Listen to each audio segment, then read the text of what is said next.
adelante, María. Dos, tres, un pasito para atrás.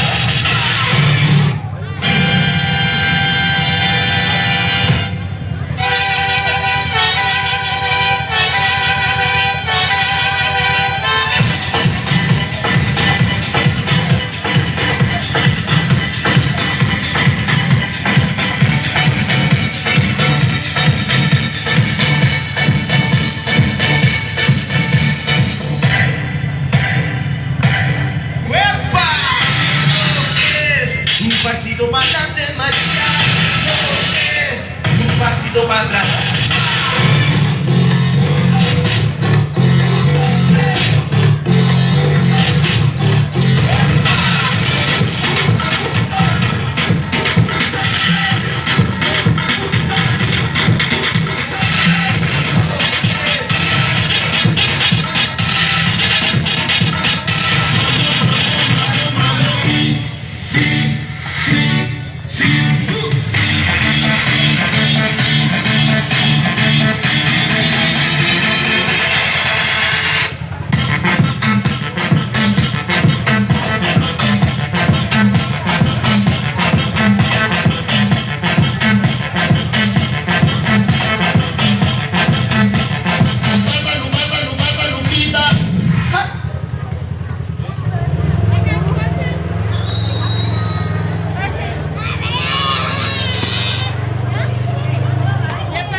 Sáltalo bien parado.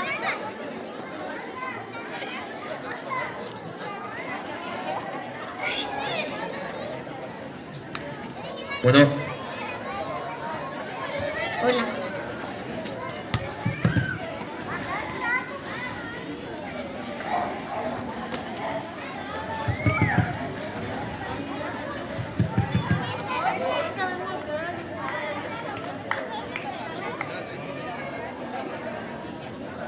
Programa cívico del 20 de noviembre. Buenos días, queridos maestros, apreciados alumnos, distinguidos padres de familia y autoridades que nos acompañan para conmemorar un aniversario más de nuestra Revolución Mexicana.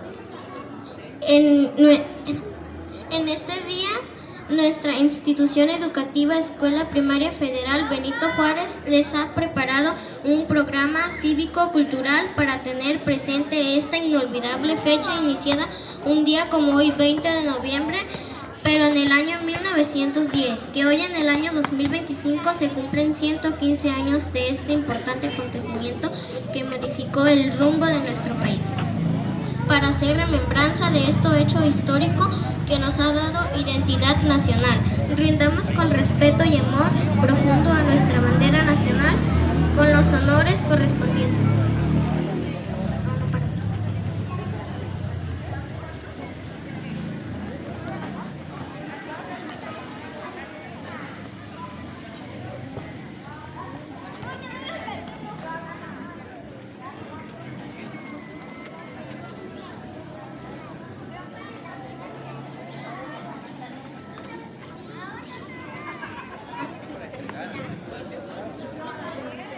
Solicitamos a los presentes descubrir su cabeza, ponerse de pie y realizar este acto con respeto que se merece. Nuestro grandioso país lleno de gloria y honor siempre está representado por el lienzo tricolor. La bandera mexicana simboliza la nación, esta nación soberana que amamos de corazón.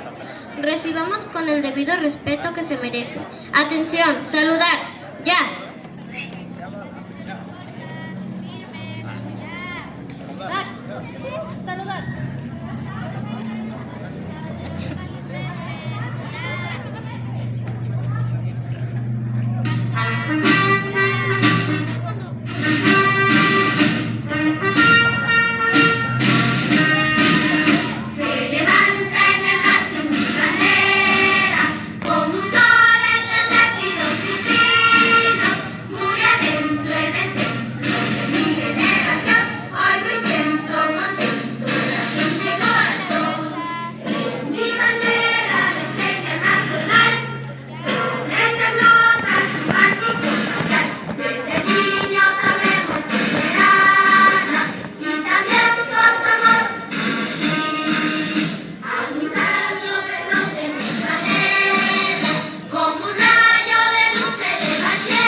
Firmes, ya. A continuación, el alumno Marcos Eduardo Heredia Romero dirigirá el juramento a la bandera.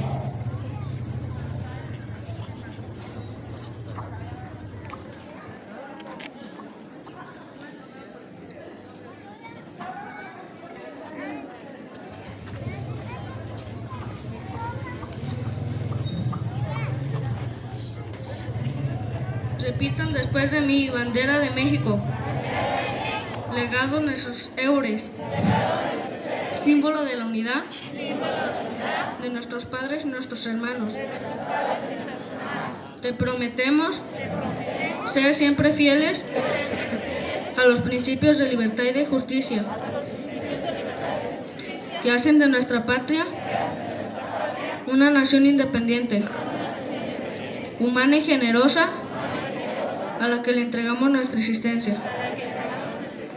Firmes, ya. Como siguiente número entonaremos ahora las gloriosas notas de nuestro himno nacional.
Atención, firmes, ya. Como siguiente número vamos a despedir a nuestro lábaro patrio. Atención, saludar, ya.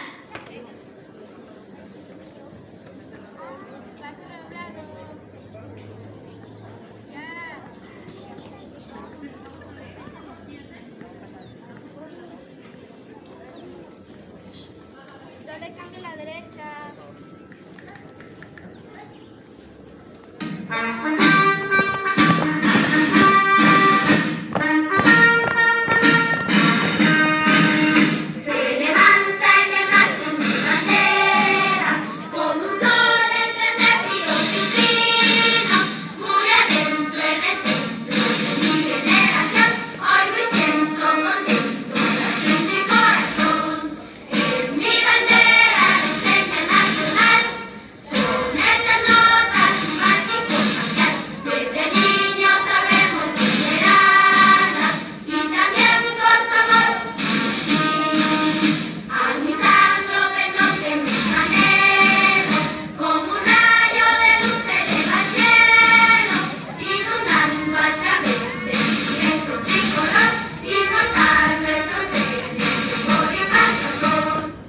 Firmes, ya. A continuación vienen las alumnas y alumnos. Ahora sí, ya. A continuación vienen las alumnas y alumnos Damaris Gómez García, Ana Lucía Juárez Rodríguez, Pamela Andrade Rodríguez, Renata Muñiz Martínez y Cassandra Lisbeth López Galván, para hacer una reseña de estos hechos históricos que nos dieron identidad nacional. Aserradero, municipio de Zapotiltic, Jalisco, 20 de noviembre del 2025.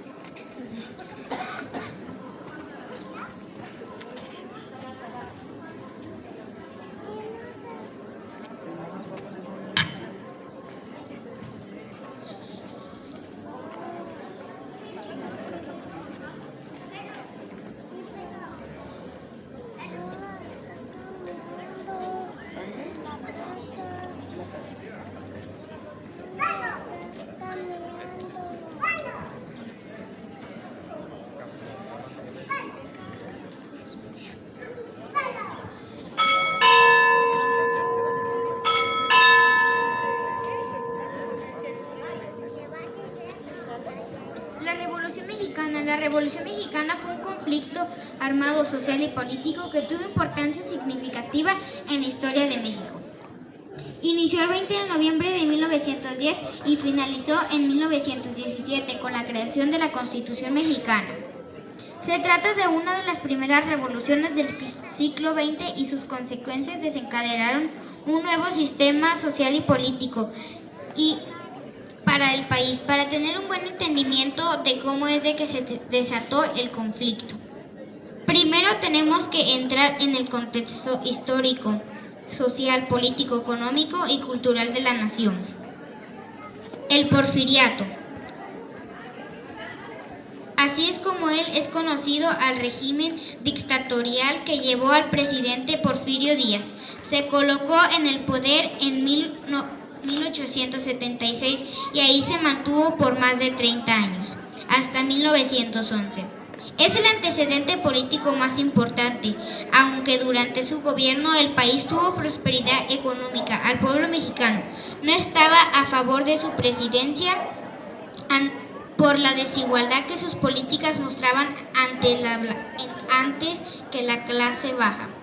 Además, en varias ocasiones prometió dejar el cargo, pero solo manipulaba los resultados para ser elegido de nuevo. Alrededor del 90% de la población mexicana en ese momento pertenecía a la clase baja, la mayoría siendo campesinos y obreros. Sin embargo, se preferían el capital extranjero antes que la nación, resultado en extrema pobreza del pueblo. Los extranjeros pasaron a ser dueños de las tierras y los mexicanos trabajaban para ellos durante jornadas muy largas y salarios escasos. No existían leyes para proteger a los trabajadores, el maltrato y abuso que sufrían en sus condiciones laborales. Por otro lado, el sistema político de dictadura causó casos de corrupción y distribución desigualdad de las riquezas. Estas se destinaban a unos pocos que solían ser extranjeros, europeos y estadounidenses, con los que hacían acuerdos, o también se destinaban a la familia y amigos del presidente, el general Porfirio Díaz. Sumando a esto una serie de cambio climático que afectaba a los cultivos, resultados que todo lo que tuvieran que todo lo que tuvieran el país no tuviera dinero suficiente para comer. El descontento de los mexicanos solo aumentaba. En 1908, Porfirio Díaz declaró que ya estaba cansado del poder y debía buscar su reemplazo. Eso fue suficiente para que Francisco Ignacio Madero se postulara como candidato de la presidencia con su famoso lema: sufragio efectivo, no reelección. Así, en abril de 1910, Madero es elegido candidato. Al ver su popularidad entre el pueblo, los porfiristas decidieron actuar. En junio de ese mismo año, Madero es aprehendido en Monterrey y llevado a prisión. Mientras estuvo encarcelado, Díaz declaró su triunfo en las elecciones. En octubre de 1910, Madero salió de la cárcel y se trasladó a Estados Unidos, donde proclamó el Plan de San Luis Potosí. En el Madero iniciaba el pueblo mexicano a levantarse en armas contra Porfirio Díaz y que establecieran elecciones libres para conocer leyes para proteger a los trabajadores. El 20 de noviembre de 1910, el país se levantó contra Díaz. Se dieron varios brotes rebeldes al norte del país encabezados por Pascual Orozco, Francisco Villa y Emiliano Zapata. Por lo tanto, en mayo de 1911, Díaz y Madero firmaron los tratados de paz, conocidos como los Tratados de Ciudad de Juárez. El 25 de mayo, el país tuvo prosperidad. Díaz partió de la Ciudad de México directo al exilio. Murió en Francia en 1915. El 7 de junio de 1911, Francisco Ignacio Madero hizo una entrada triunfal a la Ciudad de México, dando así fin al porfiriato.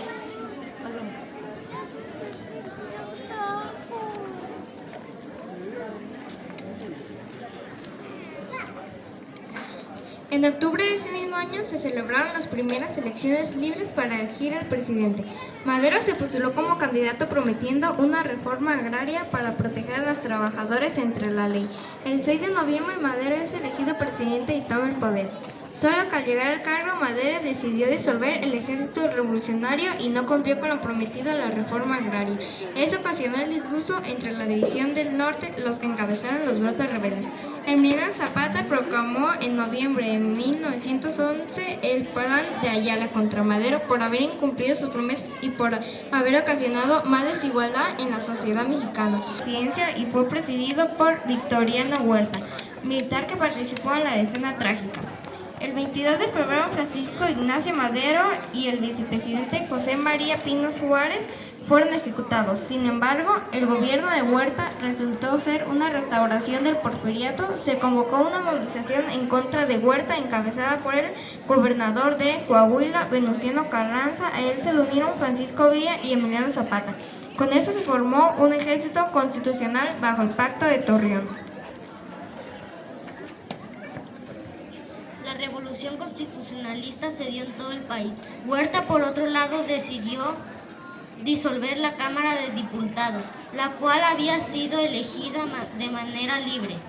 Finalmente, en junio de 1914, Huerta renunció a la presidencia y huyó del país.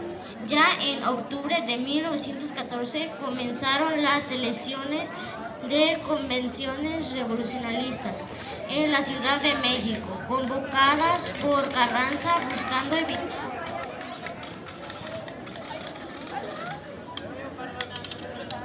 la ruptura entre los distintos grupos revolucionalistas y acordaron las reformas que debían implementarse a estas convenciones. Así, el general Álvaro Obregón, quien luchó junto a Carranza contra el gobierno de Huerta, la convención continúa su sesión en la ciudad de Aguascalientes y se le pidió a Carranza entregar el poder de la presidencia del país. Se eligió al general Eulalio Gutiérrez, pero Carranza no reconoció las elecciones de la convención y en enero de 1915 estableció su propio gobierno en el estado de Veracruz. Ahí expidió su ley agraria, reconoció el movimiento agrarista, ordenó que restituyeran las tierras a sus pueblos y estas pasaron a ser de manos de México de nuevo. Las ciudades de México fueron ocupadas por Pancho Villa, Emiliano Zapata, resultado en la renuncia de Eulalio. Álvaro Obregón se enfrentó y derrotó a Pancho Villa en la batalla de Celaya, otorgando el triunfo definitivo a Carranza. No fue hasta diciembre de 1916 que Carranza inició las sesiones del Congreso Constituyente. En la ciudad de Querétaro, este Congreso fue el encargado de redactar la nueva Constitución mexicana. El 5 de febrero de 1917 se promulgó la Constitución mexicana, en la cual el país se divide en 27 estados, un distrito federal, 3 territorios. La aprobación de la Constitución brindó al país una buena escritura política, económica y social. Esta se caracteriza. Además, en la Constitución se estableció la prohibición de las prácticas esclavistas y una división de poderes. Esto se establecía una nueva organización política. Los 3 poderes en la que se dividen el gobierno fue el poder ejecutivo, presidente de la República, es encargado de la administración pública y hace cumplir las leyes. Poder legislativo, que lo conforman la Cámara de Diputados y Cámara de Senadores. Su función principal es crear y reformar leyes y poder judicial representado por la Suprema Corte de Justicia de la Nación, tribunales del circuito, los juzgadores de distrito y el Consejo de la Judicatura Federal se encontró de interpretar las leyes, resolver conflictos y garantizar que se cumpla la Constitución. Otra consecuencia de la revolución fue la creación de la ley laboral, en la que se estableció una jornada laboral de 8 horas con días libres y vacaciones, y así como también la creación del salario mínimo. La revolución también permitió crear la separación entre Estado y la Iglesia, se otorgó la libertad de culto. La Escuela Benito Juárez les da las gracias por haber asistido a este evento. Les invitamos a pasar a degustar de los platillos que se han preparado para ustedes.